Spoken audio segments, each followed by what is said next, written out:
দুইটা ছেলেকে বহুত কষ্ট করে ওই মা বিদেশে পাঠাইলো। বিদেশ থেকে সন্তানেরা টাকার মালিক বাড়িতে আসছে, সম্পদওয়ালা, বিবাহ করছে, আধুনিক আল্ট্রা মডার্ন ঘরের মেয়ে। এইবার মায়ের ত্যাগ, মায়ের মোহব্বত সন্তানেরা অর্থ আর স্ত্রীর চেহারা দেখে ভুলে গেল। স্ত্রীরা তো আধুনিক, তারা তো আর শাশুড়ির খেদমত করতে পারে না। বৃদ্ধ মানুষ, তাদের কাছে বিরক্তিকর মনে হয় কেমন জানি ওই মহিলাগুলা জিন্দেগিতে আর বুড়া হবে না, এমন অবস্থা মনে হয় তাদের। এইবার ওই দুই ভাইয়ের দুইজন স্ত্রী তাদেরকে খুব জ্বালাতন করতেছে, তোমার মাকে এখান থেকে সরায় দাও, আমরা সাথে থাকতে পারবো না, আমরা তার কিছু করতে পারবো না, সে অসুস্থ হয়ে গেছে, ঘরে প্রস্রাব করে দেয়, বাথরুম করে দেয়, হয়তো আমাদেরকে ছেড়ে দাও, না হলে তোমার মাকে দূর করে দাও। এবার দুই শয়তান, দুই সন্তান শয়তানের ওয়াসওয়াসায় ধরা পড়ে গেল। এবার এই দুইজন মাকে একটা মাইক্রোতে উঠাইছে, প্রায় 400 কিলোমিটারের বেশি হবে পথ অতিক্রম করে ওই মাকে ওই জায়গায় শীতের মধ্যে ফালায়া দিছে। একটা রেল স্টেশনের পাশে ফালায়া রাখছে, গায়ের মধ্যে পাতলা কাপড়। বৃদ্ধ মানুষ, গোছালো নাই, চুলগুলা গোছালো, গায়ের কাপড় ময়লা, চোখেও আগের মতো দেখে না, আগের মতো স্মরণ শক্তি মহিলাটার নাই। মানুষেরা চিন্তা করছে হয়তো ফুটপাতে ওই যে গরিব মানুষ শুয়ে থাকে এরকম কেউ হবে, কিন্তু একজন লোক খেয়াল করলো, কিরে এ তো পড়েই আছে, নড়াচড়া করে না। সে এক সময় খোঁজ নিয়ে মহিলাকে জিজ্ঞাসা করে, আপনি কে, কোথার থেকে আসছেন? মহিলা তেমন কিছু বলতে পারে না, স্মরণ শক্তি নাই। শুধু সেই মহিলা দুই ছেলের নাম ধরে বলতেছে, আমার ছেলেরা আমাকে রেখে গেছে, বলেছে একটু পরে এসে নিয়ে যাবে। মহিলারা নিয়ে অন্য চিন্তা করতেছে যে অসুস্থ হয়ে যাচ্ছে, হসপিটালে নিয়ে যায়। উনি বলে, না, আমার ছেলেরা আসবে, আমাকে নিয়ে যাবে, এরপরে আমি যাব। দীর্ঘ সময় পর যখন সন্তানেরা আসে না, ওনাকে হসপিটালে নিয়ে যাওয়া হলো, খোঁজ খবর নাই, খোঁজ খবর পাওয়া যায় না। বৃদ্ধাশ্রমে সেই মহিলাকে একজন লোক সব খরচ দিয়া রাখছে। হয়তো মহিলা আছে না বেঁচে গেছে আল্লাহ ভালো জানে, বেঁচে আছে আল্লাহ ভালো জানে। কিন্তু কি হলো, এই মা বিবাহের পরপর দুইটা সন্তান রেখে তার স্বামী মারা গেল। এই মহিলা এত কষ্ট করে সন্তানগুলাকে লালন পালন করলো, ইচ্ছা করলে আর একটা স্বামীর সাথে বিবাহ বসতে পারতো, কিন্তু সন্তানের দিকে তাকায়া নিজের স্বাদ, নিজের যৌবনকে আলাদা করে দিল, ত্যাগ করলো। সব কিছুর বিনিময় সন্তানরা যখন টাকার মালিক, এত বড় বিল্ডিং এ সবার জায়গা হয়, কিন্তু যেই মার এত প্রতিদান তার জায়গা হয় না, ঠিক না? অথচ দেখেন এই মায়ের কত ত্যাগ একটা সন্তানের জন্য। যাদের ঘরে স্ত্রী আছে তারা বুঝতে পারবে, একটা মেয়ের পেটে একজন মহিলার গর্ভে যখন সন্তান আসে, এই মহিলার গর্ভে সন্তান আসার পর ওই মহিলার খাওয়া দাওয়া আগের মতো হয় না, অসুস্থ, বমি হয়। 10টা মাস পেটের মধ্যে রাখে, কত কষ্ট, ঘুম নাই, কত কষ্ট, খাওয়া ঠিক মতো নাই। আবার এই সন্তানটা যখন দুনিয়ায় আসে, এই সন্তানকে দুধ পান করায়, কত মেহনত এই কলিজার টুকরা সন্তানের জন্য। ঠান্ডার মধ্যে নিজে কষ্ট করে, তবুও মাকে কষ্ট দেয় না, ঠিক সন্তানকে কষ্ট দেয় না, ঠিক কিনা বলেন? আবার মা যত ব্যস্ত থাক, কেমন মোহাব্বত আল্লাহ তাআলা মায়ের মধ্যে দিয়ে দেয়, এটা তো চিকিৎসা বিজ্ঞান বলে। একটা সন্তান, দুগ্ধপোষ্য সন্তান যদি 2-3 মাস বয়স যার, এর চাইতে শিশু সন্তান, ওর যখন দুধের ক্ষুধা লেগে যায়, মা যদি 1 মাইল দূরেও থাকে, ওই মা অনুভব করতে পারে যে আমার সন্তানের ক্ষুধা লেগে গেছে। কারণ কি হয় এটা?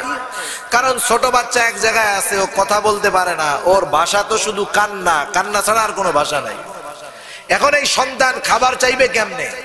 মেডিকেল সায়েন্স আজীব এক তথ্য দেয় যে সন্তানের সাথে মায়ের আন্তরিক কানেকশনটা এরকম, যখন সন্তানের ক্ষুধা লাগে, সন্তান যদি অনেক দূরেও থাকে, মায়ের স্তনের মধ্যে এক ধরনের অনুভূতি আসে, মা বুঝতে পারে আমার সন্তানের খিদা লাগছে। সুবহানাল্লাহ।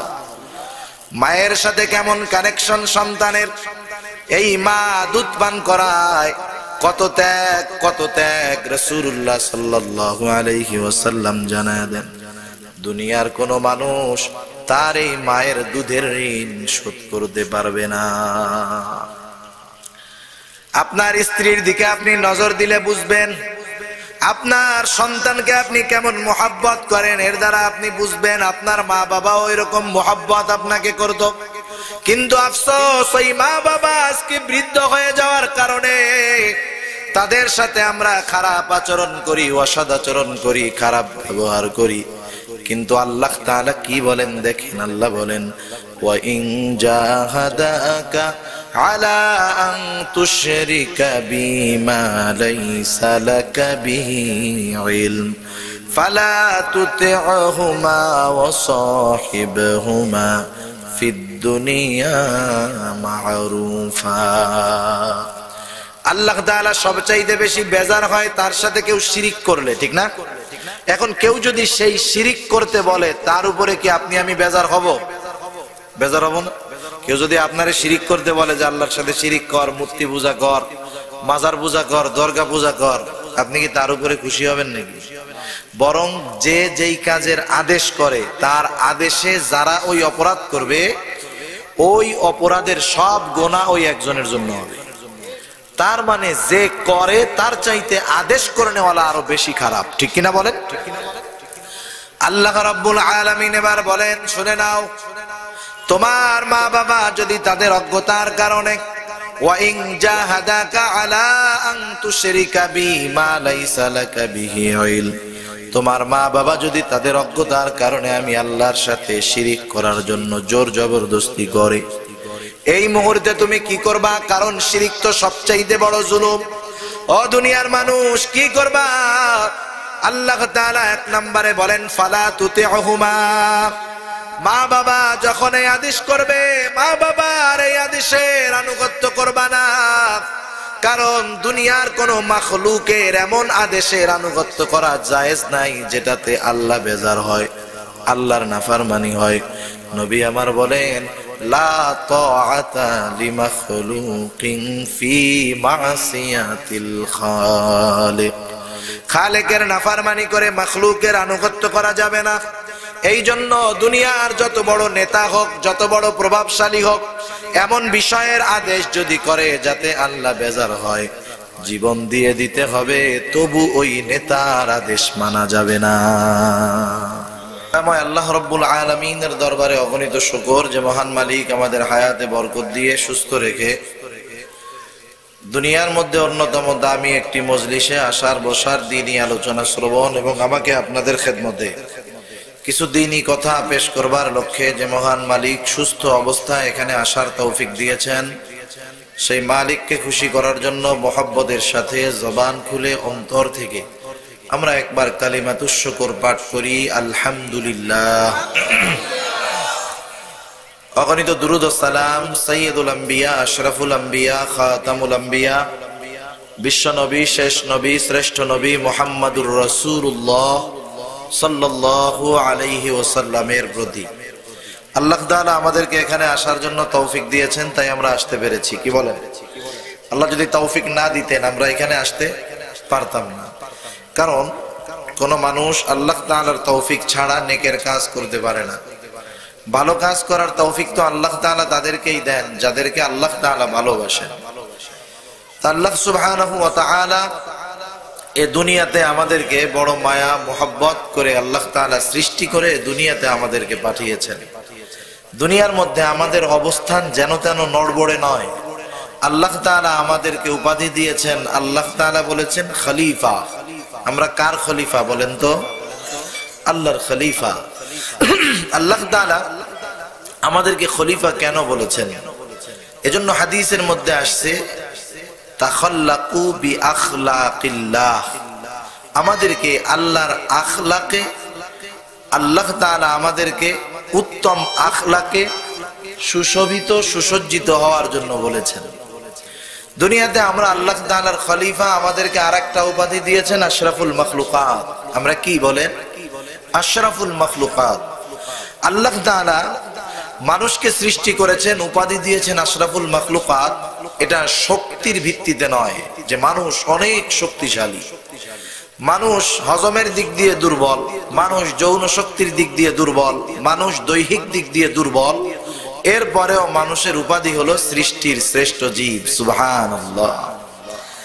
আল্লাহ তাআলা কেন তাহলে এমন দুর্বল মানুষ বানিয়ে আমাদেরকে পাঠালেন? কারণ আল্লাহ বলেন ওয়া খুলিকাল ইনসানু দাঈফা, মানুষকে অনেক দুর্বল করে সৃষ্টি করা হয়েছে।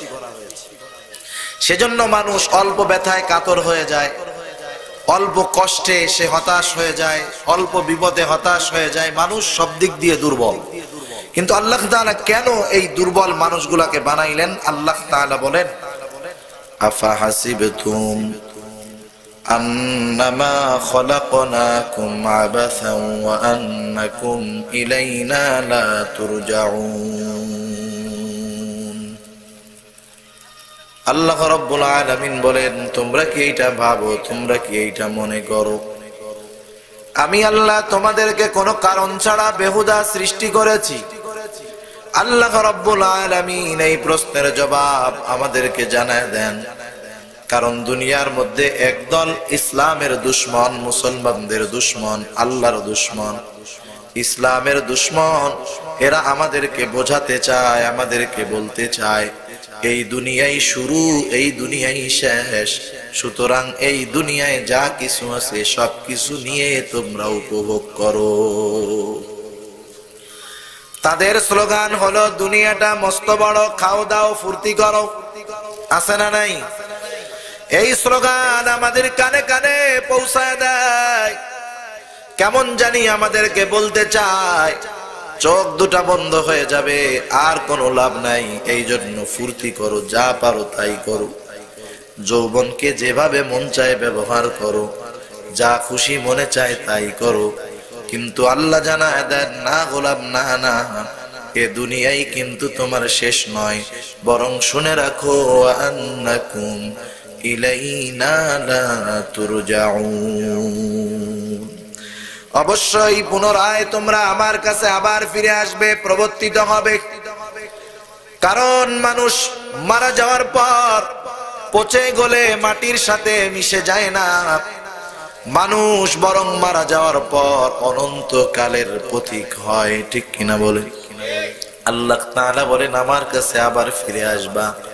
আমরা যদি আল্লাহকে প্রশ্ন করি আল্লাহ তাহলে এই যে 60 বছর, 70 বছর, 80 বছরের জিন্দেগি আল্লাহ তাআলা তাহলে কেন দিলেন?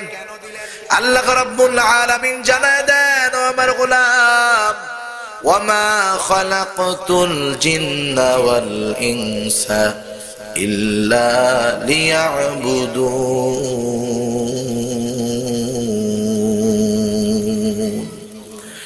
আল্লাহ রাব্বুল আলামিন বলেন আমি মানুষ এবং জিন জাতিকে সৃষ্টি করেছি আমার দাসত্ব করার জন্য। আমরা হলাম আল্লাহর দাস, আল্লাহ হলেন আমাদের মনিব। আমরা হলাম আল্লাহর গোলাম, আল্লাহ হলেন আমাদের মনিব। আল্লাহ মনিব, আমরা গোলাম।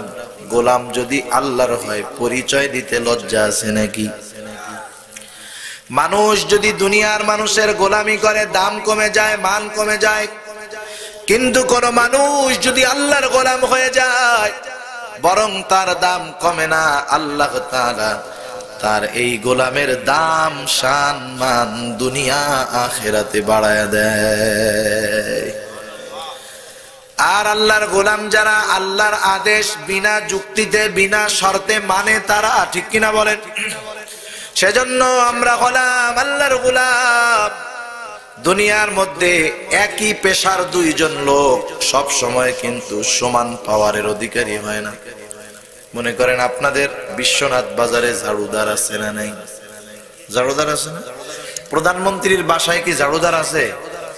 বলেন তো, বিশ্বনাথ বাজারের ঝাড়ুদার আর প্রধানমন্ত্রীর বাসার ঝাড়ুদার সেম কোয়ালিটি? দুইজনের পাওয়ার বেশ কম আছে না নাই? অবশ্যই। ভাইয়ের আওয়াজ, মাইকের আওয়াজটা কোথায়? এই যে মনিটরে আওয়াজ, শুকনা শুকনা আওয়াজ কেন? বক্সের দিকে ঘোরান। আপনারা বক্স সেট করবেন না, এখানে মাইক সেট করবেন, ভালো দুইটা মাইক দিবেন, এই আরো ভালো। বক্স সেটিং করতে পারেন না, বক্তার 13টা বেজে যায়। মনিটরে ডেল দেন, ইকো দেন, সুন্দর করেন। বাইরের আওয়াজ যদি ভেতরেই আসে তাহলে এই মনিটর দুইটার দরকার কি?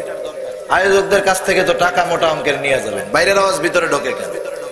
মনিটরের আওয়াজ দেন, এই আওয়াজ ছাড়া বাইরের আওয়াজ কোনো কানে আসবে না। সামনে এই দুইটা কেন দেয় জানেন না আপনারা? ওই দুইটার আওয়াজ নাই, বাইরের কিছু আওয়াজ আসতেছে, এই দুইটার খবরই নেই। ফাঁকি দেয় খালি আয়োজকদেরকে সাউন্ড ওয়ালা। সিলেট আর চট্টগ্রামের সাউন্ড সিস্টেম ওলারা এদের টাকা পয়সাগুলা নেয় ঠিক, কিন্তু সার্ভিস ঠিক মতো দেয় না।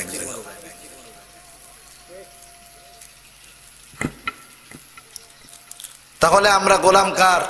আওয়াজ টনটন করেন, মনিটরের আওয়াজ টনটন করবে, ইজি কথা টানবে, শক্তি দিয়ে কথা বলা লাগতেছে।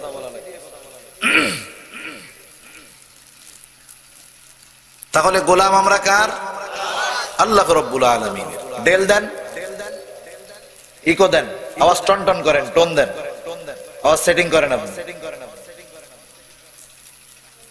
আবার হবে এতগুলা নিয়ে আসবে, অপারেটর একটা আনবে, ও চালাইতেও পারে, কইলে খালি ঘুরাবে, ওটা তো অ্যাডজাস্ট করার দরকার আছে।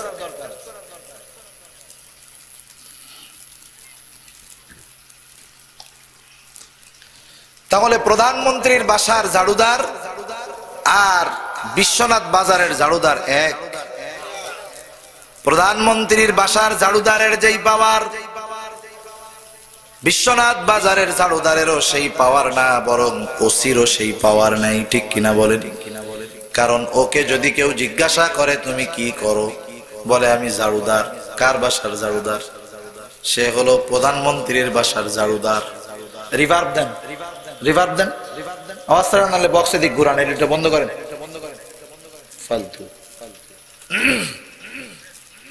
এই দুটা বন্ধ করেন, ওই বক্সের দিকে ঘুরান, বক্স দুই দিক ঘুরান, অ্যাঙ্গেল করেন বক্স। এই দুইটার বিল দেবেন না আয়োজক যারা, এই দুইটার টাকা দিবেন না। ফালতুমি দেশ। একটু জিকির করি, লা ইলাহা ইল্লাল্লাহ, লা ইলাহা ইল্লাল্লাহ। কই বক্স অ্যাঙ্গেল করেন, বক্স ঘুরান এই দিকে, আওয়াজ কই? এই সাইডে সাইডে মাইক কই? আওয়াজ আসে ওই দিক থেকে।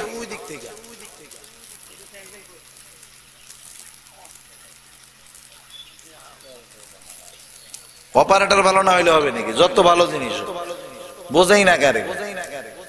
সিএনজি ওয়ালারা দিয়ে মাইকের মেশিন পাঠায়, বলে যে তুই অপারেটিংটা করিস। কেমনে করবি? 3 সুইচ চিনাই দিয়া বলে, কইলে বাড়াবি কমাবি, শেষ।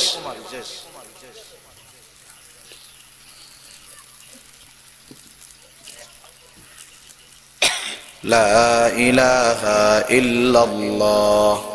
বক্স আরো ঘুরাও, আওয়াজ কানে আসতে হবে। আওয়াজ কানে আসে না কেন? মাইক কই? কোনায় মাইক আছে? ঘুরাও আরো, আওয়াজ আরো। স্টেজে আওয়াজ নাই কেন? আওয়াজ তো স্টেজে থাকবে মিয়া।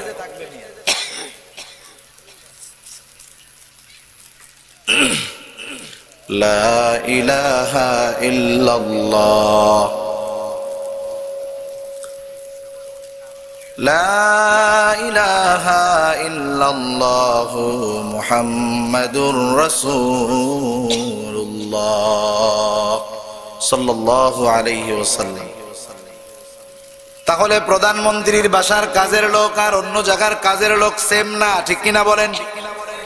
প্রধানমন্ত্রীর বাসার কাজের লোকের পাওয়ার আছে, ক্ষমতা আছে, কিন্তু সাধারণ বাসার কাজের লোকের সেই পাওয়ার আর সেই ক্ষমতা নাই। এই জন্য দুনিয়ার গোলাম ও গোলাম, আল্লাহর গোলাম ও গোলাম। দুনিয়ার গোলামের কারণে ইজ্জত চলে যায়, মান সম্মান চলে যায়, কিন্তু আল্লাহর গোলাম যারা, তাদের গোলামির কারণে আল্লাহর কাছে তাদের দাম বেড়ে যায়। আর যেই মানুষগুলা আল্লাহর যথাযথ গোলাম হয়ে যায়, আল্লাহ রাব্বুল আলামিন বলেন তাদের পরিচয় তখন আর গোলাম থাকে না। আল্লাহ বলেন তাদেরকে আমি আমার বন্ধু বানায় নেই। সুবহানাল্লাহ। আল্লাহ তাআলা বলেন, আলা ইন্না আউলিয়া আল্লাহি লা খাউফুন ইয়াহজানুন। আল্লাহ তাআলা বলেন, জেনে রাখো যারা আমার ওলি, যারা আমার বন্ধু, তাদের ভয়ও নাই, চিন্তাও নাই। মুফাসসিরিনে কেরাম বলেন, ফিদ দুনিয়া ওয়াল আখিরাহ। আল্লাহর ওলি যারা, তাদের দুনিয়াও ভয় নাই, আখিরাতেও ভয় নাই। দুনিয়ায়ও চিন্তা নাই, আখিরাতেও চিন্তা নাই। কারা আল্লাহর ওলি? যারা আল্লাহর আদেশ যথাযথভাবে মানে, ঠিক কিনা বলেন? আল্লাহ রাব্বুল আলামিন সূরা বনী ইসরাইল থেকে দুইটা আয়াত তিলাওয়াত করেছি। এই আয়াতের মধ্যেও আল্লাহ রাব্বুল আলামিন গোটা দুনিয়ার মুমিনদেরকে জানায় দেন, ও আমার মুমিনেরা, তোমাদের প্রতি আমি আল্লাহর কি আদেশ, আমি আল্লাহর পক্ষ থেকে কি ফয়সালা, কি সিদ্ধান্ত আমি আল্লাহ তাআলা জানায় দিয়েছি। আল্লাহ তাআলা বলেন, ওয়া কাদা রাব্বুক, কদা মানে হলো চূড়ান্ত ফয়সালা। দুনিয়ার মধ্যে একজন যদি একটা ফয়সালা দেয়, তার উপরের অফিসার সেটাকে বাদ দিয়া নতুন সিদ্ধান্ত দিতে পারে, ঠিক না? দুনিয়ার মধ্যে আমরা যদি কোনো কিছু লিখি, যদি ভুল হয় সেটাকে এডিট করার সুযোগ আছে, পরিবর্ধন করার সুযোগ আছে, এটাকে সংস্কার করার সুযোগ আছে। কিন্তু আল্লাহ তাআলা জানায় দেন এমন সিদ্ধান্ত, সেটা চূড়ান্ত সিদ্ধান্ত। এই সিদ্ধান্ত পরিবর্ধন করার ক্ষমতা দুনিয়ার কারো নাই। জজ কোর্টের মধ্যে যেটা সিদ্ধান্ত হয়, হাইকোর্টে আপিল করলে অনেক সময় জজ কোর্টের যেই সিদ্ধান্ত পরিবর্তন হয়ে যায়, ঠিক কিনা বলেন? আবার হাইকোর্ট যেই সিদ্ধান্ত দেয়, 10 খুনের মামলা একজনের কাঁধে আছে, তার শাস্তি হলো ফাঁসি। কিন্তু মাননীয় রাষ্ট্রপতি উনি চাইলে বিশেষ বিবেচনায় ওই 10 খুনির আসামিকে বেকসুর খালাস দিয়ে দিতে পারে। তার মানে জজ কোর্টের সিদ্ধান্ত চূড়ান্ত না, হাইকোর্টের সিদ্ধান্ত চূড়ান্ত না, পরিবর্তনের সুযোগ আছে। কিন্তু আল্লাহ তাআলা বলেন, ও দুনিয়ার মানুষ, কদা রাব্বুক, তোমার রব চূড়ান্ত ফয়সালা করে দিয়েছেন, চূড়ান্ত সিদ্ধান্ত নিয়েছেন, এটা পরিবর্তনের কোনো সুযোগ নাই। কি ফয়সালা? কদা রাব্বুক আল্লাহ তা'বুদু ইল্লা ইয়া। আল্লাহ রাব্বুল আলামিনের প্রথম সিদ্ধান্ত যে তোমরা আল্লাহ ছাড়া কারো ইবাদত করবা না। এটা কার সিদ্ধান্ত? আওয়াজ দিয়ে বলেন। আল্লাহ রাব্বুল আলামিন ব্যতীত কারো ইবাদত করবা না।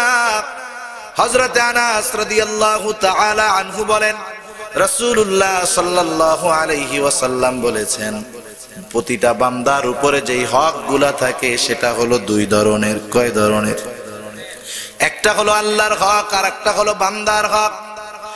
আল্লাহর হক হলো শুধুমাত্র তারই ইবাদত করা আর তার সাথে কোনো শিরিক না করা, এটা হলো আল্লাহর হক। ইবাদতের উপযুক্ত, ইবাদতের হকদার হলেন আল্লাহ, আর আল্লাহর সাথে শিরিক করা যাবে না।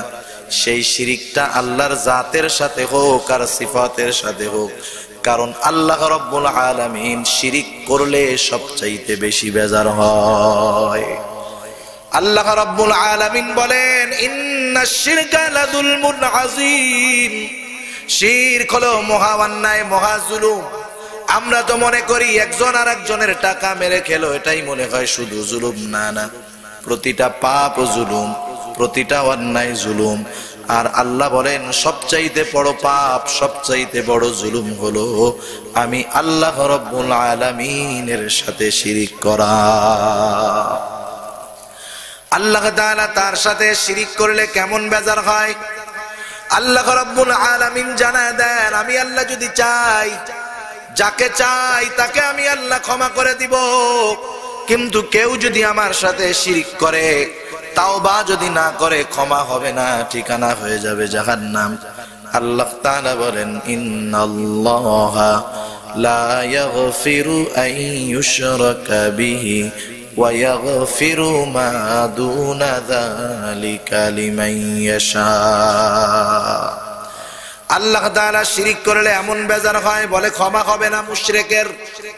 এজন্য আল্লাহর নবী জানায় দেন, আল্লাহর হক 2টা, একমাত্র ইবাদত করতে হবে কার? আওয়াজ দিয়া বলেন।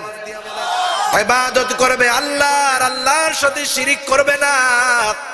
এই 2টা যখন কোন বান্দা করবে, আল্লাহর হক আদায় করা হবে।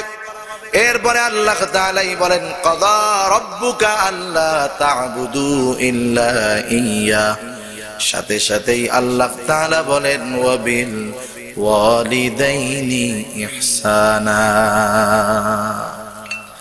আল্লাহ তাআলা আলাদা আয়াতে না, এক আয়াতের মধ্যেই আল্লাহ তাআলা বলতেছে যে আমার ইবাদত করবে আর মাতা পিতার সাথে সদাচরণ করবে। সুবহানাল্লাহ বলেন। তার মানে কি বুঝলেন? মাতা পিতার সাথে সদাচরণ করা এটাও ইবাদত। ইবাদত। মাতা পিতার খেদমতের গুরুত্ব কত? মুফাসসিরিনে কেরাম বলেন এইটার গুরুত্ব বোঝানোর জন্য দূরে যাওয়ার প্রয়োজন নাই। আল্লাহ তাআলা স্বয়ং নিজে তার ইবাদত করার আদেশ করার সাথে সাথে পাশে পাশে আলাদা আয়াতেও নয়, সাথে সাথেই আল্লাহ বললেন আমার ইবাদত করো আর মাতা পিতার সাথে সদাচরণ করো।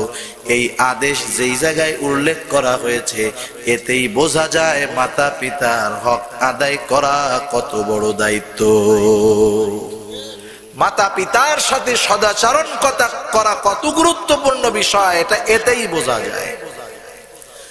আল্লাহ রাব্বুল আলামিন কোন বিষয় আদেশ করার পরে আবার বিস্তারিত বলার দরকার নাই। আল্লাহ তাআলা আদেশ করেছে সদাচরণ করবা, এটাই যথেষ্ট ছিল। কিন্তু আল্লাহ তাআলা জানেন মানুষের মানসিক অবস্থা, মানুষের অর্থনৈতিক অবস্থা, সামাজিক অবস্থা সব সময় একরকম থাকে না। পকেটে যখন টাকা থাকে স্ত্রী সন্তানের সাথে ভালো ব্যবহার হয়, পকেট যখন শূন্য হয়ে যায় বন্ধুর সাথে কথা বলতেও ভালো লাগে না, হয় না?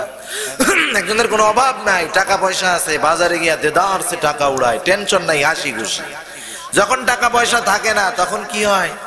বউয়ের সাথেও মনোমালিন্য থাকে, ঝগড়া লাগে, কথা ভালো হয় না। এজন্য মানুষের মানসিক পরিস্থিতি সব সময় একরকম থাকবে না। আল্লাহ রাব্বুল আলামিন এরপরে একটু বিশেষভাবে উল্লেখ করে বলেন ইম্মা ইয়াবলুগান্না ইনদাকাল কিবারা আহাদুহুমা আও কিলাহুমা ফালা তাকুল লাহুমা উফফিন ওয়ালা তানহারহুমা ওয়া কুল লাহুমা কওলান কারীমা। আল্লাহ রাব্বুল আলামিন বলেন ইম্মা ইয়াবলুগান্না ইনদাকাল কিবার আহাদুহুমা আও কিলাহুমা, তোমার নিকটে যদি তোমার মা বাবা উভয়ে অথবা উভয়ের মধ্যে একজন বার্ধক্যে উপনীত হয়। আল্লাহ তাআলা প্রথমে সমানভাবে বলে দিলেন মা বাবার সাথে সদাচরণ করবা, বিশেষভাবে উল্লেখ করলেন বার্ধক্যকালের কথা। কেন? মুফাসসিরিনে কেরাম এই আয়াতের আলোকে বিস্তারিত বর্ণনার মধ্যে বলেন কারণ মা বাবা যখন দৈহিকভাবে শক্তিশালী থাকে, অর্থনৈতিকভাবে স্বাবলম্বী থাকে, তার মানে তারা যখন সুস্থ থাকে, স্বাবলম্বী থাকে, তখন সন্তান ইচ্ছা করলেও অনেক সময় মা বাবার সাথে খারাপ আচরণ করতে পারে না। যেমন যেই সন্তান বেকার কিন্তু এই সন্তানের টাকা পয়সা দেয় বাবা, সন্তান যদি বাবার কোনো কথায় কষ্ট লাগে ওই সময় কিছু বলে না, এই চিন্তা করে যদি এখন বেশি বেয়াদবি করি হয়তো বাবা টাকা পয়সা দেওয়া কমায়া দিবে। ওই সময় একটা ভয় কাজ করে যে আমার বাবা তো এখন সুস্থ, আমার বাবা তো এখন স্বাবলম্বী, এই মুহূর্তে আমি যদি তার সাথে বেয়াদবি করি তাইলে আমারে ঘর থেকে বাইর করে দিবে, বলবো যা তেজ্য পুত্র, তোর মতো এরকম আমার দরকার নেই। আল্লাহ তাআলা ওই অবস্থাতেও ভালো আচরণের কথা বললেন। বিশেষ করে বার্ধক্যকালের কথা কেন উল্লেখ করলেন? কারণ একটা মানুষ যখন বার্ধক্যের দিকে পৌঁছায় যায় তখন ওই মানুষটার মধ্যে পুনরায় শিশু সুলভ আচরণ ঢুকে যায়। ছোটবেলায় মানুষ একবারে শিশু বাচ্চা, তার স্মরণ শক্তি কম, তার বুধ শক্তি কম, দৈহিক শক্তি কম। আবার যেই লোকটা 90 বছরের বৃদ্ধ ঘরে পড়ে আছে, তার দৃষ্টি শক্তি কমে যায়, দৈহিক শক্তি কমে যায়, স্মরণ শক্তি কমে যায়, ঠিক কিনা বলে? সেই জন্য আল্লাহ তাআলা বলেন যখন উভয় অথবা উভয়ের একজন তোমাদের কারো কাছে বার্ধক্যে উপনীত হবে, এখন যখন বার্ধক্যে পৌঁছায় গেল মা বাবা, দৃষ্টি শক্তি কমের কারণে একটা জিনিস দেখার পরে বারবার জিজ্ঞাসা করতে পারে, স্মরণ শক্তি কমে যাওয়ার কারণে ভুলে যেতে পারে, এই জন্য হয়তো একটা জিনিস তোমাকে বারবার জিজ্ঞাসা করতে পারে, ও দুনিয়ার মানুষ, এই জন্য তুমি কখনো বিরক্ত হবা না, বিরক্ত হয়ে উফ শব্দটাও মুখ দিয়া বের করবা না। মানুষ যখন বিরক্ত হয়, বিরক্ত যখন প্রথমে হয়, তখন এর প্রভাবটা অন্তরের মধ্যে পড়ে, মনের মধ্যে পড়ে, ঠিক না?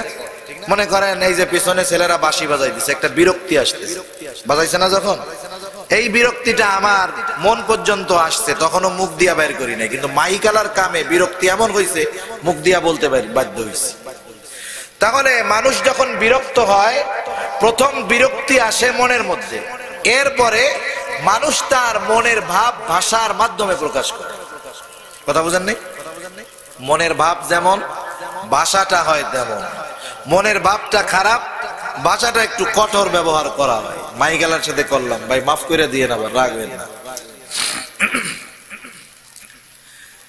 মনের ভাব যদি বিরক্ত হালকা হয়, শব্দটাও হালকা বের হয়। যেমন আমরা প্রথম যদি অল্প বিরক্ত হই, কি শব্দ বের করি? উফ, তাই না? উফ, আহ। হযরত আলী রাদিয়াল্লাহু তাআলা আনহু বলেন, আরবি ভাষায় কোন মানুষ যদি বিরক্তি হয়, বিরক্তি প্রকাশ করার সবচাইতে ক্ষুদ্র শব্দ যেটা, সেটা হলো উফ। আল্লাহ তাআলা মা বাবার ক্ষেত্রে সন্তানের ব্যবহারটা কেমন হবে? সে যদি একা একাও বিরক্ত হয়, মা বাবার সামনে না, মা বাবার অগোচরেও সে যদি বিরক্ত হয়, সে কখনো বিরক্তি প্রকাশক শব্দ উফটাও মুখ দিয়া উচ্চারণ করবে না। কেমন আদেশ আল্লাহ তাআলা! তাই বলতেছে, ও দুনিয়ার মানুষ, সাবধান সাবধান, মা বাবার এই আচরণে তুমি বিরক্ত হবা না, বিরক্তি প্রকাশ করবা না। শয়তান যতই ওয়াসওয়াসা দিক না কেন, মা বাবার প্রতি কখনো রাগ হবা না। কারণ আজকে হয়তো ওই বাবা তার স্মরণ শক্তি দুর্বলতার কারণে একটা বিষয়ের কথা বারবার জিজ্ঞাসা করে। অনেক সময় অনেক পরিবারে দেখেছি, মুরব্বী মানুষ, একজন আত্মীয় আসছে, তার পরিচিত, যখন চলে গেছে, চলে যাওয়ার পরে বারবার জিজ্ঞাসা করে, কে আসলো রে, কে আসলো রে, কে আসলো রে, জিজ্ঞেস করে না? একবার, দুইবার, তিনবার জবাব দেওয়ার পর অনেক পরিবারের মানুষ বিরক্ত হয়ে দমক লাগায় দেয়, বলে, আরে আপনি চুপ করেন না। কিন্তু আমাকে আপনাকে মনে রাখতে হবে, আজকে হয়তো তারা বার্ধক্যে উপনীত হয়ে গেছে। সন্তান, তুমি আজকে যুবক, তোমার দৈহিক শক্তি ঠিক আছে, যৌবন শক্তি তোমার ঠিক আছে, স্মরণ শক্তি তোমার ঠিক আছে, তুমিও তো একদিন বৃদ্ধ হবা। তোমার বাবাও তো একদিন যুবক ছিল, তুমি তো শিশু ছিলা, 2 বছর 1.5 বছর বয়স। একটা জিনিসের কথা একবার দুইবার নয়, শত শতবারও যদি জিজ্ঞাসা করতা তোমার মা, তোমার বাবা বিরক্ত হতো না, বরং হাসি মুখে একই প্রশ্নের জবাব তারা 100 বার পর্যন্ত দিত। ছোট বাচ্চা যদি জিজ্ঞাসা করে, কেউ বিরক্ত হয়? কেউ বিরক্ত হয় না।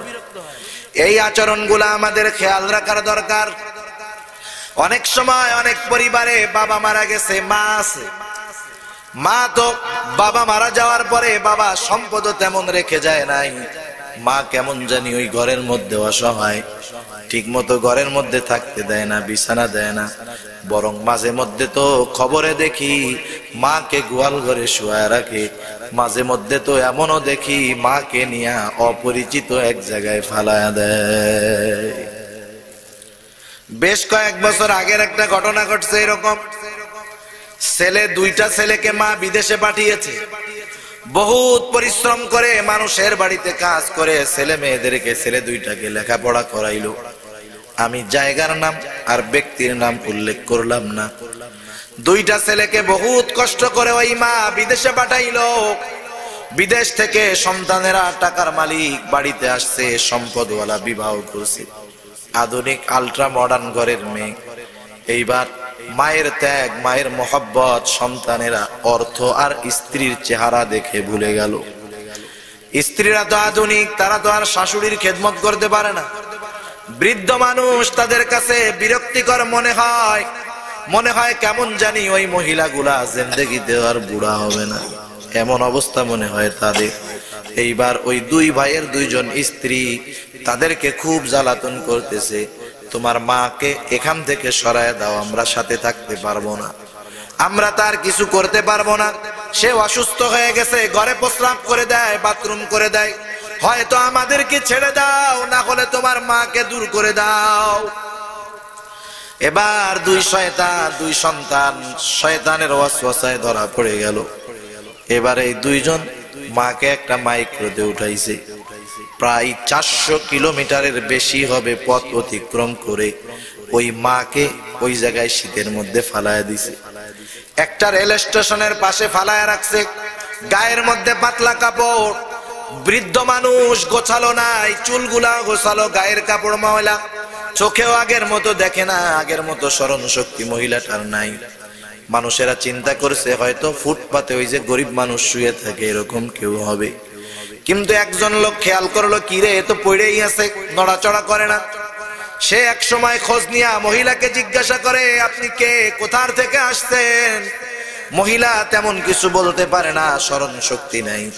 শুধু সেই মহিলা দুই ছেলের নাম ধরে বলতেছে, আমার ছেলেরা আমাকে রেখে গেছে, বলেছে একটু পরে এসে নিয়ে যাবে। মহিলারা নিয়ে অন্যরা চিন্তা করতেছে যে অসুস্থ হয়ে যাচ্ছে, হসপিটালে নিয়ে যায়। উনি বলে, না আমার ছেলেরা আসবে, আমাকে নিয়ে যাবে, এরপরে আমি যাব। দীর্ঘ সময় পর যখন সন্তানেরা আসে না, ওনাকে হসপিটালে নিয়ে যাওয়া হলো, খোঁজ খবর নাই, খোঁজ খবর পাওয়া যায় না। এই বৃদ্ধাশ্রমে সেই মহিলাকে একজন লোক সব খরচ দিয়া রাখছে। হয়তো মহিলা আছে না বেঁচে গেছে আল্লাহ ভালো জানে, বেঁচে আছে আল্লাহ ভালো জানে। কিন্তু কি হলো, এই মা বিবাহের পরপর দুইটা সন্তান রেখে তার স্বামী মারা গেল। এই মহিলা এত কষ্ট করে সন্তানগুলাকে লালন পালন করলো, ইচ্ছা করলে আর একটা স্বামীর সাথে বিবাহ বসতে পারতো, কিন্তু সন্তানের দিকে তাকায়া নিজের স্বাদ, নিজের যৌবনকে আলাদা করে দিল, ত্যাগ করলো। সব কিছুর বিনিময় সন্তানরা যখন টাকার মালিক, এত বড় বিল্ডিং এ সবার জায়গা হয়, কিন্তু যেই মার এত প্রতিদান তার জায়গা হয় না, ঠিক না? অথচ দেখেন এই মায়ের কত ত্যাগ একটা সন্তানের জন্য। যাদের ঘরে স্ত্রী আছে তারা বুঝতে পারবে, একটা মেয়ের পেটে একজন মহিলার গর্ভে যখন সন্তান আসে, এই মহিলার গর্ভে সন্তান আসার পর ওই মহিলার খাওয়া দাওয়া আগের মতো হয় না, অসুস্থ, বমি হয়। 10টা মাস পেটের মধ্যে রাখে, কত কষ্ট, ঘুম নাই, কত কষ্ট, খাওয়া ঠিক মতো নাই। আবার এই সন্তানটা যখন দুনিয়ায় আসে, এই সন্তানকে দুধ পান করায়, কত মেহনত এই কলিজার টুকরা সন্তানের জন্য। ঠান্ডার মধ্যে নিজে কষ্ট করে, তবুও মাকে কষ্ট দেয় না, ঠিক সন্তানকে কষ্ট দেয় না, ঠিক কিনা বলেন? আবার মা যত ব্যস্ত থাক, কেমন মোহাব্বত আল্লাহ তাআলা মায়ের মধ্যে দিয়ে দেয়। এটা তো চিকিৎসা বিজ্ঞান বলে, একটা সন্তান, দুগ্ধপোষ্য সন্তান যদি 2-3 মাস বয়স যার, এর চাইতে শিশু সন্তান, ওর যখন দুধের ক্ষুধা লেগে যায়, মা যদি 1 মাইল দূরেও থাকে, ওই মা অনুভব করতে পারে যে আমার সন্তানের ক্ষুধা লেগে গেছে। কারণ কি হয় এটা? কারণ ছোট বাচ্চা এক জায়গায় আছে, ও কথা বলতে পারে না, ওর ভাষা তো শুধু কান্না, কান্না ছাড়া আর কোনো ভাষা নাই। এখন এই সন্তান খাবার চাইবে কেমনে? মেডিকেল সায়েন্স আজীব এক তথ্য দেয় যে সন্তানের সাথে মায়ের আন্তরিক কানেকশনটা এরকম, যখন সন্তানের ক্ষুধা লাগে, সন্তান যদি অনেক দূরেও থাকে, মায়ের স্তনের মধ্যে এক ধরনের অনুভূতি আসে, মা বুঝতে পারে আমার সন্তানের খিদা লাগছে। সুবহানাল্লাহ। মায়ের সাথে কেমন কানেকশন সন্তানের। এই মা দুধ পান করায়, কত ত্যাগ, কত ত্যাগ। রাসূলুল্লাহ সাল্লাল্লাহু আলাইহি ওয়াসাল্লাম জানায় দেন, দুনিয়ার কোন মানুষ তার এই মায়ের দুধের ঋণ শোধ করতে পারবে না।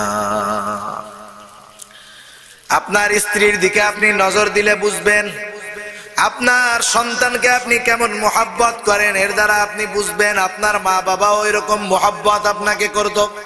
কিন্তু আফসোস, ওই মা বাবা আজকে বৃদ্ধ হয়ে যাওয়ার কারণে তাদের সাথে আমরা খারাপ আচরণ করি, অসদাচরণ করি, খারাপ ব্যবহার করি।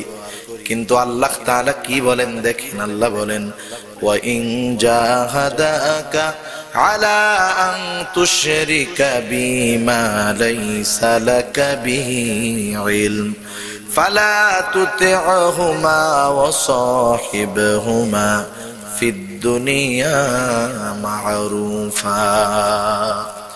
আল্লাহ তাআলা সবচাইতে বেশি বেজার হয় তার সাথে কেউ শিরিক করলে, ঠিক না? এখন কেউ যদি সেই শিরিক করতে বলে তার উপরে কি আপনি আমি বেজার হব? বেজার হব না? কেউ যদি আপনারে শিরিক করতে বলে যে আল্লাহর সাথে শিরিক কর, মূর্তি পূজা কর, মাজার পূজা কর, দরগা পূজা কর, আপনি কি তার উপরে খুশি হবেন নাকি? বরং যে যেই কাজের আদেশ করে তার আদেশে যারা ওই অপরাধ করবে ওই অপরাধের সব গুনাহ ওই একজনের জন্য হবে। তার মানে যে করে তার চাইতে আদেশ করে নেওয়ালা আরো বেশি খারাপ, ঠিক কিনা বলেন? আল্লাহ রাব্বুল আলামিন এবার বলেন, শুনে নাও, তোমার মা বাবা যদি তাদের অজ্ঞতার কারণে ওয়া ইন জাহাদাকা আলা আন তুশরিকা বিমা লাইসা লাকা বিহি ইলম, তোমার মা বাবা যদি তাদের অজ্ঞতার কারণে আমি আল্লাহর সাথে শিরিক করার জন্য জোর জবরদস্তি করে, এই মুহূর্তে তুমি কি করবা? কারণ শিরিক তো সবচাইতে বড় জুলুম। ও দুনিয়ার মানুষ, কি করবা? আল্লাহ তাআলা এক নম্বরে বলেন ফালা তুতি'হুমা, মা বাবা যখন এই আদেশ করবে মা বাবার এই আদেশের আনুগত্য করবা না। কারণ দুনিয়ার কোন মাখলুকের এমন আদেশের আনুগত্য করা জায়েজ নাই যেটাতে আল্লাহ বেজার হয়, আল্লাহর নাফরমানি হয়। নবী আমার বলেন লা তাআতা লিমাখলুকিন ফি মাসিয়াতিল খালিক, খালেকের নাফরমানি করে মাখলুকের আনুগত্য করা যাবে না। এই জন্য দুনিয়ার যত বড় নেতা হোক, যত বড় প্রভাবশালী হোক, এমন বিষয়ের আদেশ যদি করে যাতে আল্লাহ বেজার হয়, জীবন দিয়ে দিতে হবে, তবু ওই নেতার আদেশ মানা যাবে না। দ্বিতীয়ত কি করবা? মা বাবা শিরিক করতে কেন বলল? ধমক দিবা, রাগ হবা? আল্লাহ বলেন না না, যত তুমি রাগ হও না কেন সাবধান, দুনিয়ার মধ্যে তুমি ওই মা বাবার সাথে খারাপ আচরণ করতে পারবা না। বরং কি করবা? ওয়াসাহিবহুমা ফিদ দুনিয়া মা'রুফা, ওই মা বাবার সাথেও দুনিয়ার মধ্যে সদাচরণ করতে হবে। সুবহানাল্লাহ বলেন। চিন্তা করেন, মা বাবা যদি অজ্ঞতার কারণে আল্লাহর সাথে শিরিকও করতে বলে, মা বাবার উপরে ধমক দেওয়া যাবে? যাবে। কিন্তু আমাদের সমাজে আমাদের ভাইয়েরা কোন কারণে মা বাবাকে ধমক দেয়? কিছু মানুষ তো মোবাইল কিনে দেওয়ার জন্য ধমক দেয়, ঠিক কিনা বলেন? আবার আমাদের দেশে একটা দুইটা নয়, খোঁজ নিলে মনে হয় শত শত ঘটনা পাওয়া যাবে। কেউ মোবাইলের জন্য, কেউ মোটর সাইকেলের জন্য বাবাকে হত্যা করে ফেলছে, মাকে হত্যা করে ফেলছে। একবার একটা ছেলে তার বাবাকে হত্যা করে ফেলছে, প্রথম বাবারে মেরে ফেলছে, কেউ জানে না কেমনে মারা হয়েছে। এবার তদন্তের স্বার্থে খুঁজতে খুঁজতে এক সময় জানা গেল এই লোকের ছেলে তার বাবারে হত্যা করছে। এক বাবার এক সন্তান, টাকা পয়সার অভাব নাই, একবারে অভাব নাই, কেন হত্যা করলো? তদন্ত রিমান্ডে খবর পাওয়া গেল ছেলেটা বলতেছে আমার বাবার যদিও অনেক টাকা, কিন্তু আমার বাবা শুধু কৃপণতা করত। আমার বন্ধুদের মোটর সাইকেল আছে, আমার কোনো মোটর সাইকেল নেই। আমি আমার বাবাকে বারবার বলেছি আব্বা টাকা পয়সার তো অভাব নাই, আমি আপনার একমাত্র সন্তান, আমার একটা হোন্ডা কিনে দেন। আমার বাবা আমাকে মোটর সাইকেল কিনে দেয় নাই। বলেন তো, যখন কোনো বাবার একটা মাত্র সন্তান, অভাব নাই, টাকা পয়সার কোনো সমস্যাও নাই, ওই বাবা তো কৃপণতা করে হোন্ডা কিনে দেয় নাই।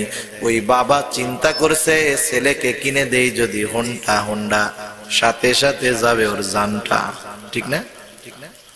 বাপ চিন্তা করছে R15 কিনবে, এখান থেকে টান দিয়া সিলেট রোডে যাবে, ও সিলেট পৌঁছানোর আগে ওর লাশ টুকরো টুকরো হয়ে যাবে এক অ্যাক্সিডেন্টে। ছেলের ব্যাপারে তো বাপ খুব ভালো জানে, এই জন্য বাবা কিনে দেয় নাই মূলত। তাহলে এবার কি হলো? বলে বাবাকে বারবার বলার পরেও কিনে দেয় না। বন্ধু বান্ধব আমাকে উস্কানি দেয়, এ বেটা তুই তোর এক বাবার এক সন্তান, তোর বাবা কেন এমন কার্পণ্যতা করে? তোর বাপ বাইসা থাকতে তুই জীবনে হোন্ডা কিনতে পারবি না। এইবার ওরে শয়তানে তো দিছে ধোঁকা। এবারও বলে আমি চিন্তা করলাম এখন তো যৌবন, এখন তো তারুণ্য, এখন যদি হোন্ডা না পাই বুড়ো বয়সে দিয়া কি করব? বাবা বেঁচে থাকলে হোন্ডা পাবো না, বাবা মারা গেলে সব সম্পদের মালিক আমি হব। এখন আমার দোয়া তো আল্লাহ কবুল করবে না যে আল্লাহ বাপরে মারো মারো, কাজটা আমি চিন্তা করলাম শেষ করে দেই। এবার আমি আমার বাবাকে হত্যা করলাম। হত্যা করার কারণ হলো আমি জানি বাবা মারা যাওয়ার পরে তার সম্পদ দিয়ে আমার ইচ্ছা মিটাতে পারি। চিন্তা করছেননি এখনকার জামানার সন্তান কেমন হোন্ডার জন্য বাবাকে হত্যা করে। আবার মাঝে মধ্যে অনেক জায়গায় দেখি নেশার টাকার জন্য বটি দিয়া মারে জবাই করে ফেলছে, নেশার টাকার জন্য বাবাকে গলায় ছুরি চালায়া দিয়েছে। আরেকটা ঘটনা আমার তো জানা, মাদারীপুর একজন মহিলা তার স্বামী নাই, সন্তানগুলাকে খুব ভালোভাবে মানুষ করছে। সন্তান আইসা মার কাছে বলতেছে মা আমার একটা হোন্ডা কিনে দাও। একটা সন্তান, স্বামী দুনিয়ায় নাই, মা চিন্তা করে হোন্ডা কিনলে কি হবে। এবার ছেলেটারে মা হোন্ডা ঠিকই কিনে দিছে, কিন্তু মধ্যে ঘটনা আছে। হোন্ডা কিনে দেওয়ার পর বন্ধুদের আড্ডা, এখানে যায় সেখানে যায়, পড়াশোনা বাদ। একদিন ইয়াবা সহ পুলিশের হাতে ধরা খাইছে। পুলিশের হাতে ধরা খাওয়ার পর মহিলারে খোঁজ দেওয়া হয়েছে, মহিলা মেয়র অফিসে চাকরি করে। ছেলে ধরা খাইছে, এক সন্তান, মার কি মাথা ঠিক আছে নাকি? যদিও সন্তান খারাপ, কিন্তু দুনিয়ার সবচাইতে খারাপ মানুষটাও তার মায়ের কাছে ভালো, ঠিক কিনা বলেন? এবার ওই মা মেয়র সাহেবের কাছে চলে গেল, যা বলে স্যার আমার ছেলেটাকে ইয়াবার কারণে আটক করছে, আমার একটু সুপারিশ করে দেন, আপনি বললে পুলিশ ছেড়ে দিবে। মেয়র সাহেব খুব ভালো মানুষ, বলে ছেলে পড়ে ক্লাস 9-এ, আপনি কেন মোটরসাইকেল কিনে দিলেন? বন্ধু বান্ধবের আড্ডায় গিয়েই তো এরকম খারাপ হইছে। বলে স্যার আমি তো বুঝি কেন কিনে দিয়েছি, কিনতে আমি বাধ্য হয়েছি। মেয়র সাহেব বলতেছেন বারবার আমি তাকে তিরস্কার করলাম, কেন কিনে দিলেন? আপনি একজন শিক্ষিত মহিলা। এইবার ওই মহিলা তার গলা উঁচু করে দেখায় আর বলে স্যার আমি যখন হোন্ডার টাকা দেই নাই, খুর দিয়া আমার গলায় পোষ মেরে দিয়েছে। এই যে তার দাগ, কিনতে বাধ্য হইছে। আছে না এমন সোনার সন্তান? আছে না? সব জায়গায় কম বেশি আছে। অথচ দেখেন মা বাবা যদি শিরিক করার আদেশ করে তাদের সাথে খারাপ আচরণ করা যাবে না। মা বাবা যদি মুশরিক হয় খারাপ আচরণ করা যাবে না।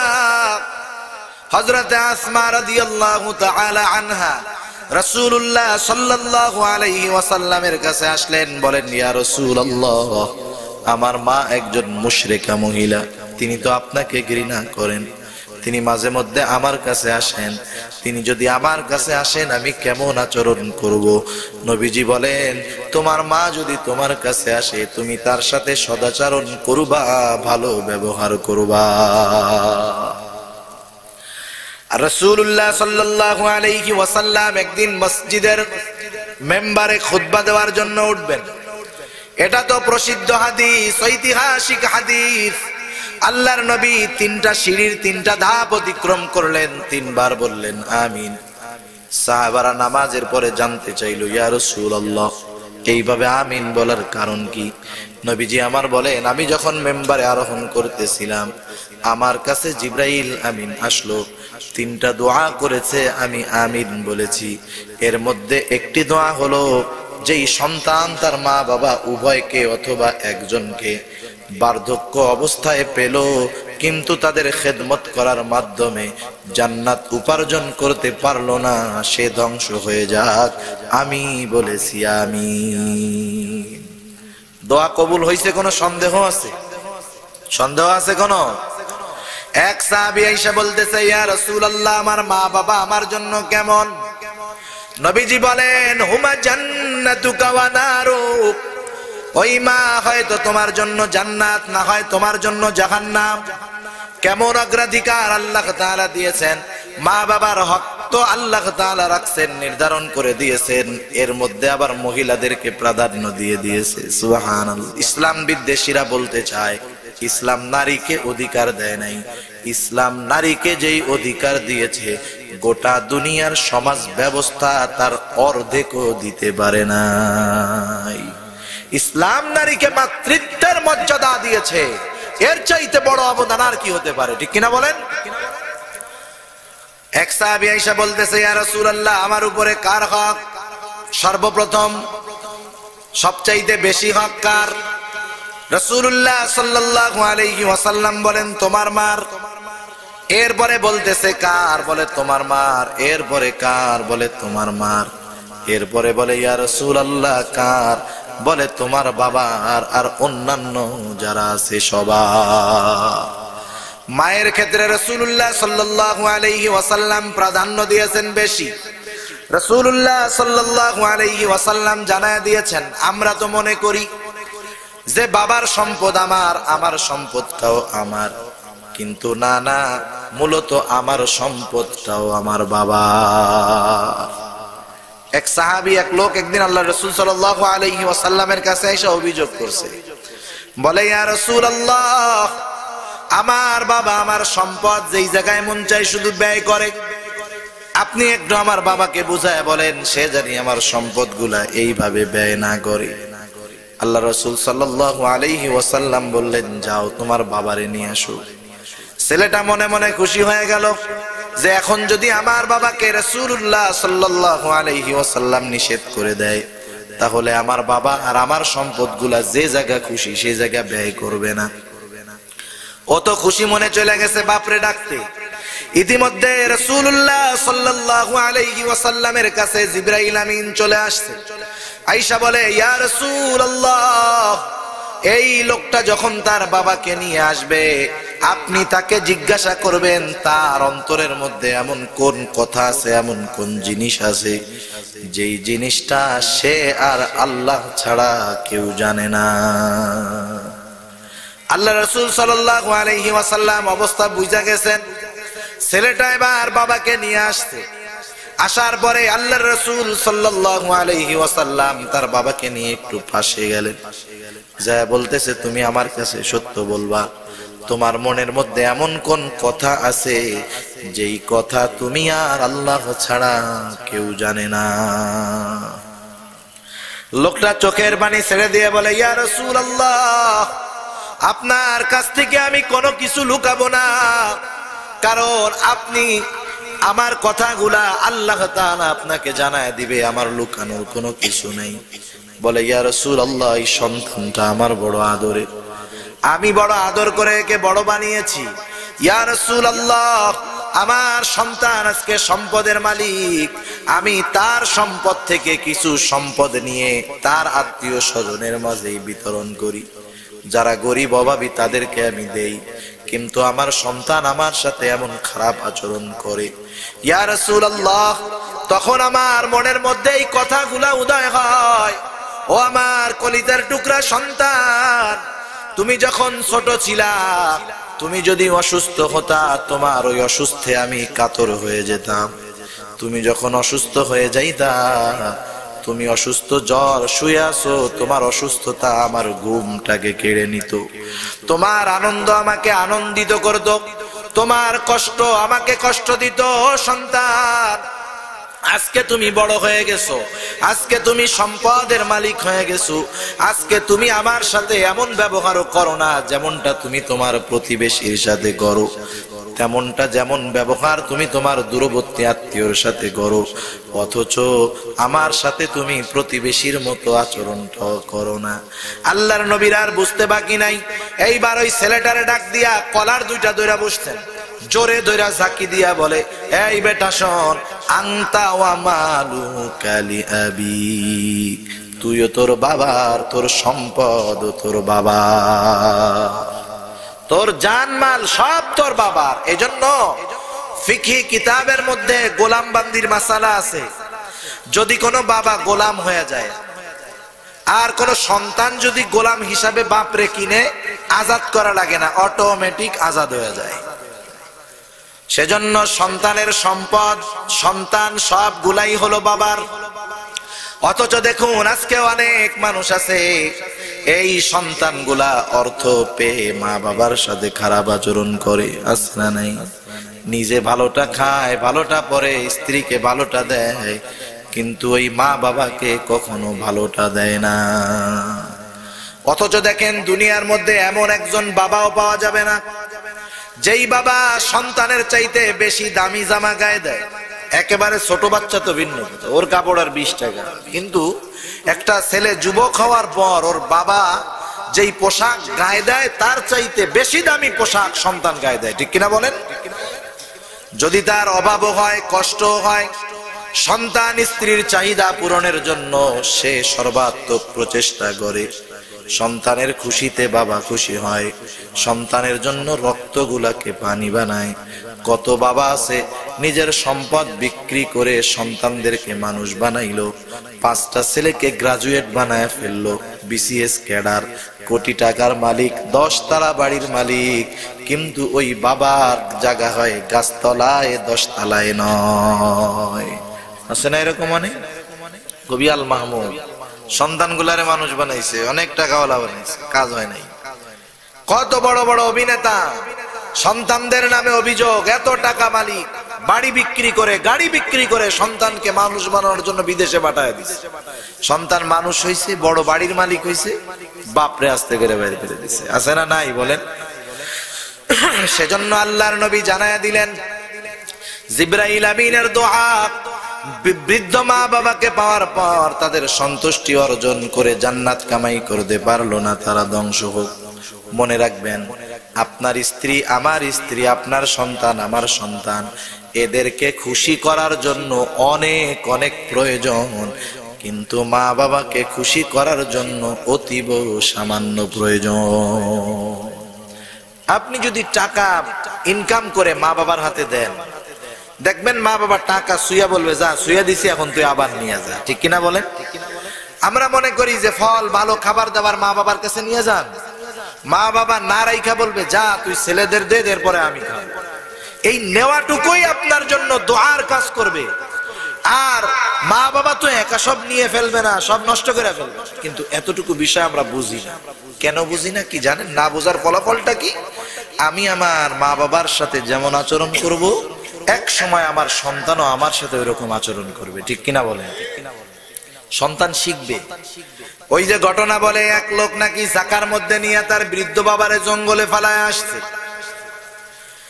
এবার যখন বাবাকে রাইখা, জাকা রাইখা ছেলেটা ফিরে আসতেছে, ছোট ছেলে সাথে গেছে, বলে আব্বু জাকাটা ফেরত নিয়ে চলো। কেন বাবা? বলে দাদা বুড়া হয়ে গেছে, জাকা দিয়া ফালায় গেলা, ওই জাকাটা থাক, তুমি বুড়া হলে তোমাকেও আমি ফালায়া দিব। এজন্য সন্তান ছোট, এরা হলো অনুকরণ প্রিয়। আপনি আমি যেমনটা মা বাবার সাথে করব, ওরা তেমনটাই করবে।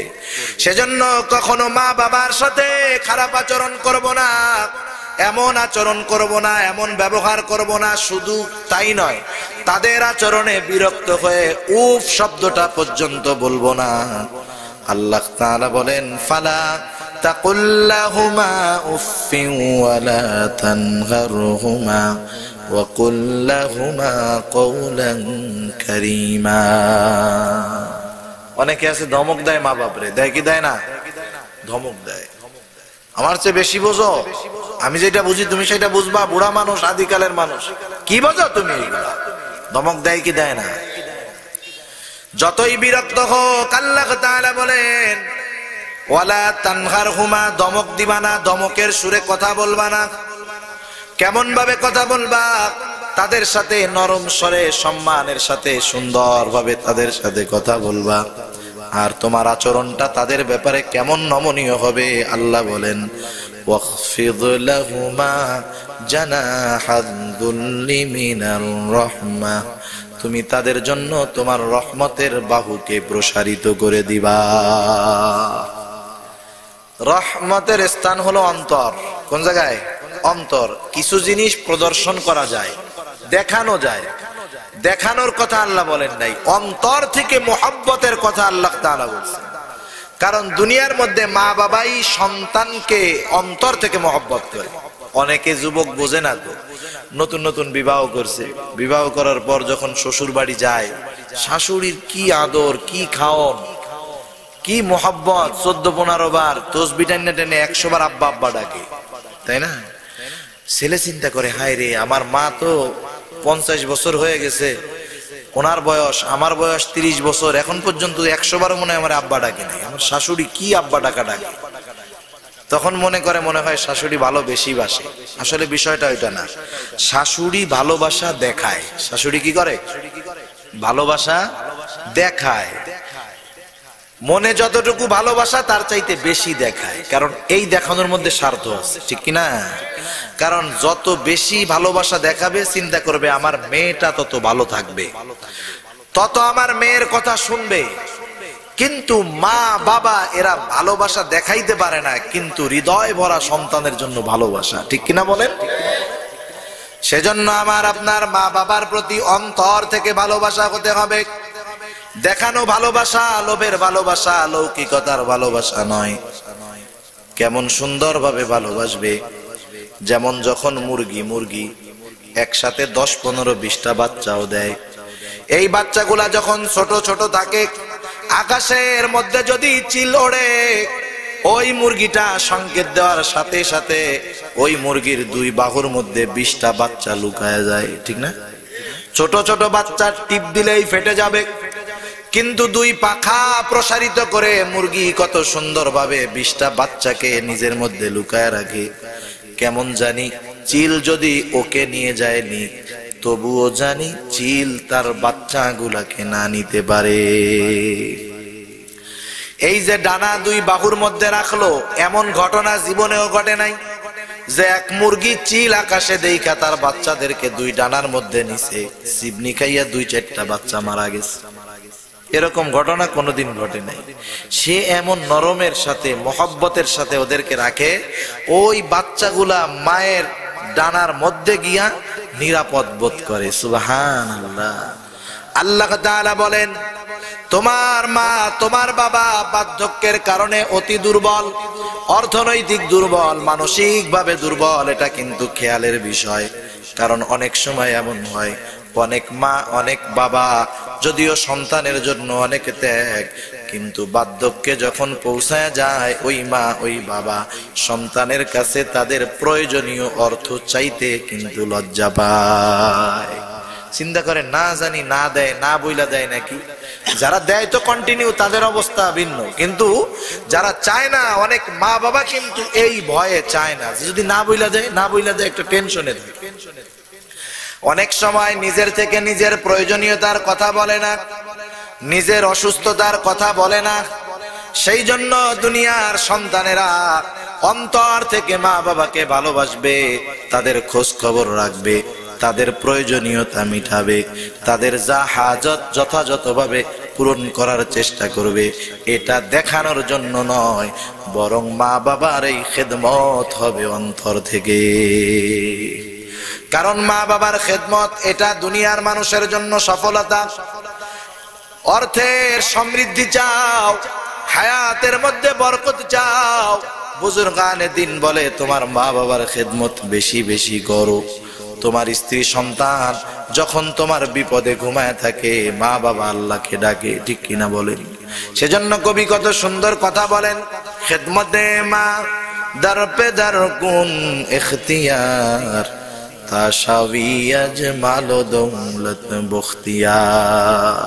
আজকে দুনিয়ার সন্তানেরা সম্পদ ব্যয় হবে এই চিন্তা কইরা মা বাবার খেদমত করে না।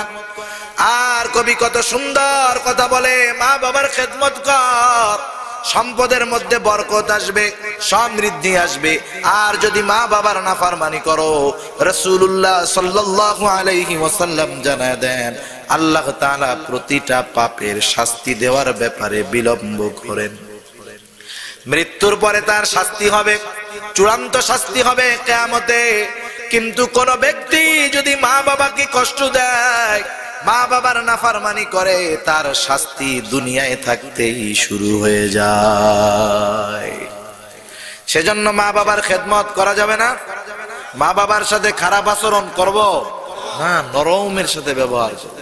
দুনিয়ার অনেক জায়গা থেকে মাপ চাওয়া কষ্ট, কিন্তু কেউ যদি খারাপ আচরণ করে থাকে মা বাবার সাথে, সন্তান যদি মাপ চায় সাথে সাথে মা বাবা মাফ করে দিবে, ঠিক কিনা বলেন? মুসা আলাইহিস সালামের জামানার একটা ঘটনা শোনাই। মুসা আলাইহিস সালাম আল্লাহ তাআলাকে জিজ্ঞাসা করে, আল্লাহ, বেহেশতের মধ্যে আমার নিকটবর্তী সঙ্গী কে হবে? কে হবে আমার হাওয়ারি? আল্লাহর নবী মুসা আলাইহিস সালামের প্রশ্নের জবাবে আল্লাহ বলেন, একজন কসাই। মুসা আলাইহিস সালাম চিন্তা করলেন, হায় রে, আবার কেমন স্পেশাল কসাই, একটু দেখার দরকার। মুসা আলাইহিস সালাম আল্লাহর কাছে বলল, আল্লাহ, আমি ওই কসাইটাকে একটু দেখতে চাই। আল্লাহ তাআলা জানায় দিলেন, যাও অমুক বাজারে গিয়া দেখবে একজন কসাই। সকালবেলায় গিয়া মুসা আলাইহিস সালাম লক্ষ্য করা শুরু করলেন, কি করে সে সুন্দর একটা খাসি জবাই দিল।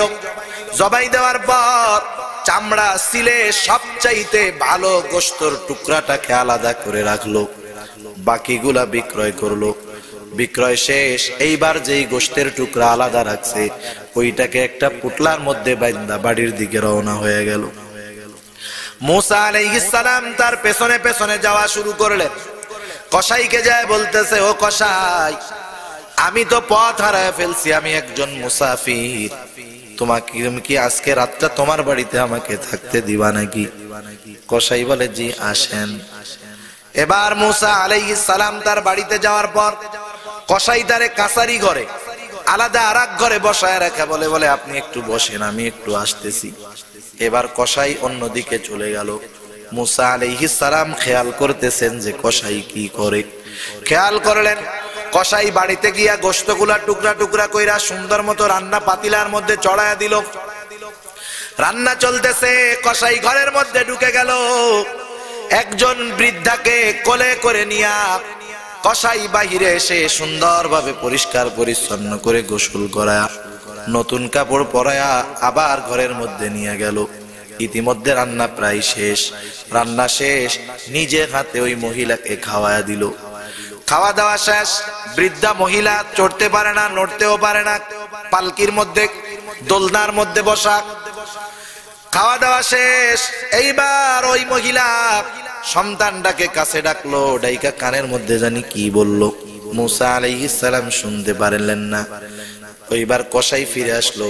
মুসা আলাইহিস সালামের কাছে আইসা ওজর খাহি করতেছে যে, রাগ হইয়েন না, আমার বৃদ্ধ মা, আমি আমার মায়ের যাবতীয় হাজত পূরণ করলাম, খানা খাওয়াইলাম, এই জন্য আমার দেরি হইছে, কষ্ট নিয়েন না। মুসা আলাইহিস সালাম ব্যাপারটা তো বুঝতে পারছে কি জন্য আমার সঙ্গী হবে।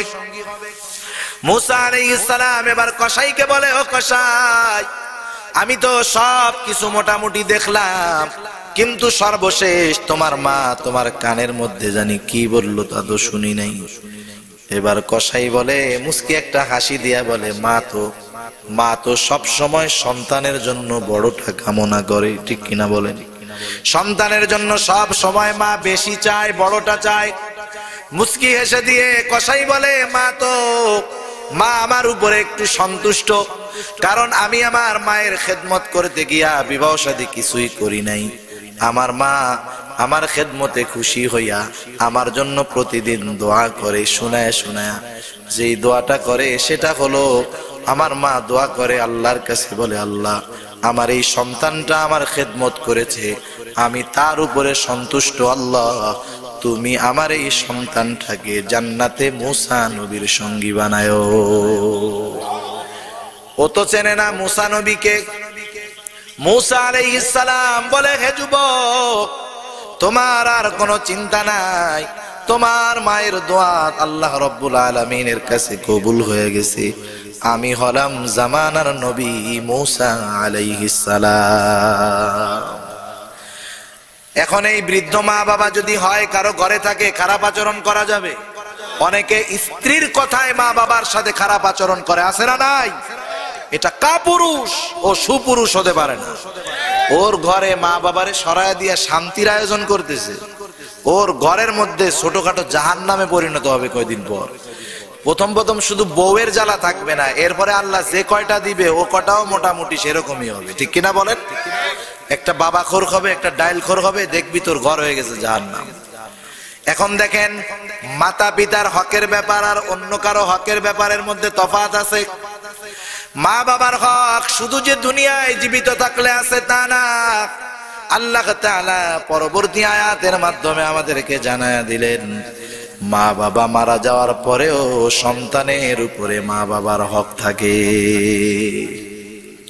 মা বাবা মারা যাওয়ার পরে কি করবে? যদি মা বাবা ঋণ থাকে পরিশোধ করবে, দাফন কাফনের ব্যবস্থা করবে, মা বাবার আত্মীয় স্বজনের সাথে সদাচরণ করবে, ভালো ব্যবহার করবে, মা বাবার বন্ধু বান্ধবী তাদের সাথে ভালো আচরণ করবে। শুধু তাই নয়, আল্লাহ শিখায় দেয়, বান্দারে ওই কবর তো বড় কঠিন জায়গা, তুই আমি আল্লাহর কাছে দোয়া করবি। আল্লাহ শিখায় দেয়, ওয়াকুর রব্বির হামহুমা কামা রব্বায়ানি সগীরা। তুই আমি আল্লাহর কাছে দোয়া করবি, আল্লাহ আমার মা বাবার উপরে আপনি রহমত নাজিল করেন, যেমন ভাবে শিশুকালে তারা আমাকে লালন পালন করেছে আপনি তাদের সাথে তেমন ভালো আচরণ করেন। মা বাবার দোয়া, মা বাবার জন্য দোয়া করা, এটা মা বাবার হক।